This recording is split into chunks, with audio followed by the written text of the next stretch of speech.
എല്ലാവർക്കും ക്രിസ്തുയേശുവിൻ്റെ നിസ്തുല നാമത്തിൽ സ്നേഹവന്ദനം. ഇന്നത്തെ നമ്മുടെ ധ്യാനത്തിനായി വിശുദ്ധ യോഹന്നാൻ എഴുതിയ സുവിശേഷം 20-ാം അധ്യായത്തിൻ്റെ 11ഉം 12ഉം വാക്യങ്ങൾ. യോഹന്നാൻ 20-ന്റെ 11ഉം 12. എന്നാൽ മറിയ കല്ലറയ്ക്കൽ പുറത്ത് കരഞ്ഞുകൊണ്ട് നിന്നു. കരയുന്നതിനിടയിൽ അവൾ കല്ലറയിൽ കുനിഞ്ഞു നോക്കി. യേശുവിൻ്റെ ശരീരം കിടന്നിരുന്നയിടത്ത് വെള്ളവസ്ത്രം ധരിച്ച 2 ദൂതന്മാർ, ഒരുത്തൻ തലയ്ക്കലും ഒരുത്തൻ കാൽക്കലും ഇരിക്കുന്നത് കണ്ടു. കർത്താവിൻ്റെ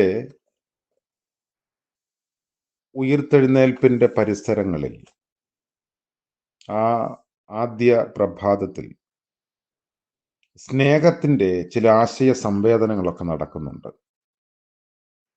ഉയിർത്തെഴുന്നേറ്റ യേശുവിനെ ആദ്യം കണ്ടത് മഗ്ദലക്കാരി മറിയായിരുന്നു. യേശുവിനോടുള്ള അവളുടെ സ്നേഹം അത്രമാത്രം ഗാഢമായിരുന്നു എന്ന് മുൻപുള്ള വേദഭാഗത്ത് നമ്മൾ കാണുന്നു. അതുകൊണ്ടാണ് അവൾ ചെന്ന് പറഞ്ഞത് പത്രോസും മറ്റേ ശിഷ്യനുമൊക്കെ മുഖവിലക്കെടുത്തതും. അവർ രണ്ടുപേരും യേശുവിനെ വെച്ചിരുന്ന കല്ലറയിലേക്ക് ഓടിയെത്തി. എന്തൊക്കെയോ അവർക്ക് ബോധ്യമായി. ആ വലിയ വൈകാരികതയിൽ അവർ ഉടൻ തിരികെ പോയിട്ടുണ്ടാവണം. മറിയ പിന്നാലെ എത്തിച്ചേർന്നപ്പോഴേക്കും അവർ സ്ഥലം വിട്ടിട്ടുണ്ടാവാം. ഏകയായി കല്ലറയ്ക്കൽ നിന്ന മറിയ ഏങ്ങലടിച്ച് കരയാൻ തുടങ്ങി. അവളുടെ ദുഃഖം അതികഠിനമായിരുന്നു. ഒന്നാമത് മറിയയുടെ കരച്ചിൽ യേശുവിനോടുള്ള അവളുടെ സ്നേഹത്തെ പ്രകടമാക്കുന്നതായിരുന്നു.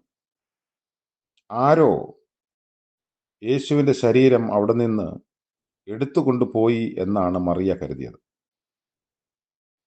പീഡിപ്പിച്ചു കൊന്ന യേശുവിനോട് കാട്ടിയ വർദ്ധിതമായ അപമാനമായിട്ടാണ് അവൾക്കത് തോന്നിയത്.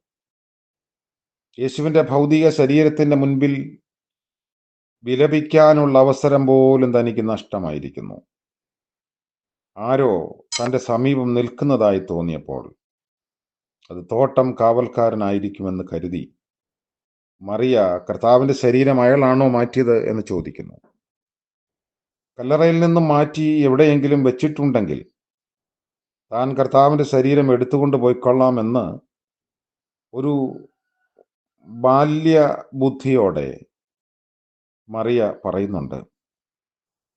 പറഞ്ഞാൽ മതിയെന്ന് അവള് ഓർമ്മിപ്പിക്കുന്നു.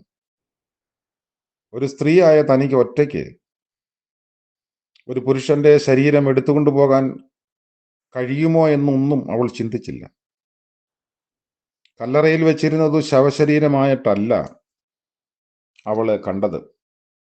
അത് അവളുടെ കർത്താവ് തന്നെ ആയിരുന്നു. രണ്ടാമത്, യേശുവിൻ്റെ ഭൗതിക ശരീരം വെച്ചിരുന്ന കല്ലറ ഇപ്പോൾ സ്വർഗാധിവാസത്തിൻ്റെ ഇടമായി മാറി. 2 ദുഷ്പ്രവർത്തിക്കാരുടെ മധ്യത്തിലാണ് യേശു ക്രൂശിക്കപ്പെട്ടതെങ്കിൽ കർത്താവിൻ്റെ അന്ത്യവിശ്രമം ആ സ്ഥലം 2 ദൈവദൂതന്മാരുടെ ഇടയിലാണ്. ഇപ്പോൾ ദൈവദൂതർ മറിയയോട് ഒരു കരയുന്നതിൻ്റെ കാരണം അന്വേഷിച്ചു. ഒരു സ്വർഗീയ കാഴ്ചപ്പാടിലും തലത്തിലുമുള്ള ഒരു ചോദ്യമായിരുന്നു അത്. കർത്താവിൻ്റെ ഒഴിഞ്ഞ കല്ലറയുടെ സമീപം ദുഃഖത്തിൻ്റെ കണ്ണീർ കണങ്ങൾക്ക് യാതൊരു നീതീകരണവുമില്ല. യേശുവിൻ്റെ ഉയിർത്തെഴുന്നേൽപ്പിനെ കുറിച്ച് മഗ്ദലക്കാരിക്ക് ബോധ്യം ഉണ്ടായിരുന്നില്ല എന്നതാണ് ഈ കരച്ചിലിൻ്റെ കാരണം.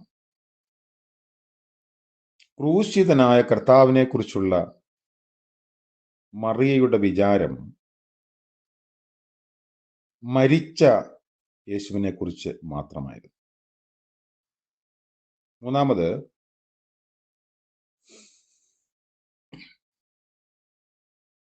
യേശു മറിയയോട് തന്നെ തൊടരുത് എന്ന് പറഞ്ഞതായി രേഖപ്പെടുത്തിയിട്ടുണ്ട്.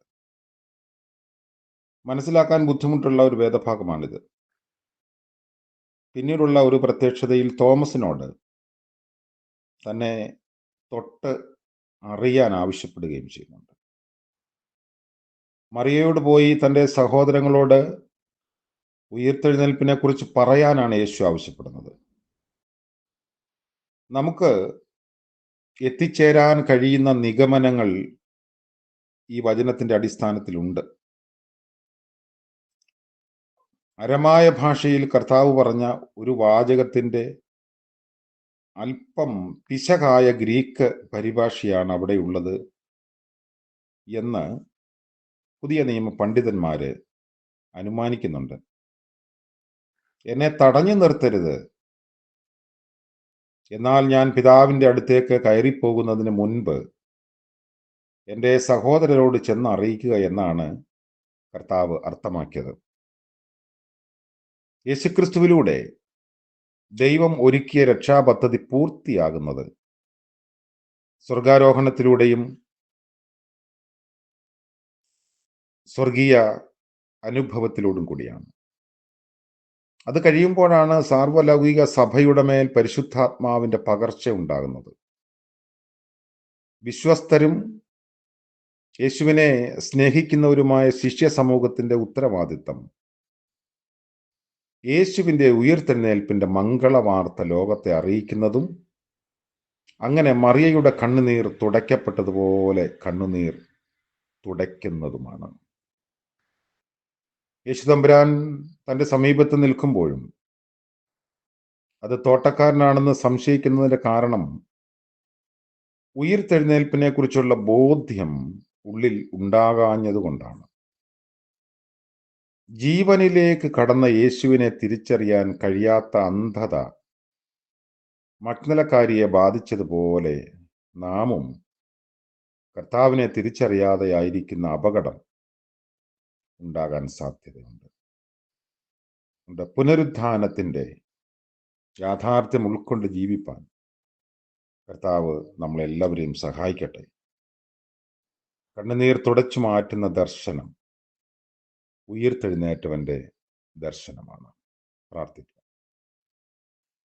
കർത്താവേ, ഞങ്ങളുടെ ദൈവമേ, സ്വർഗീയ പിതാവേ, പുതിയ പ്രഭാതത്തിനായി സ്തോത്രം. ഓരോ പ്രഭാതവും പുനരുത്ഥാനത്തിന്റെ പ്രത്യാശ ഞങ്ങൾക്ക് നൽകുന്നുവല്ലോ.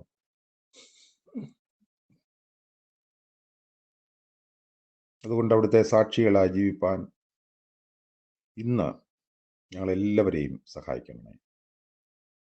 കൃപയിൽ കരുതിക്കൊള്ളണമേ. സാക്ഷ്യം പകരാൻ ഞങ്ങളെ ബലപ്പെടുത്തണമേ.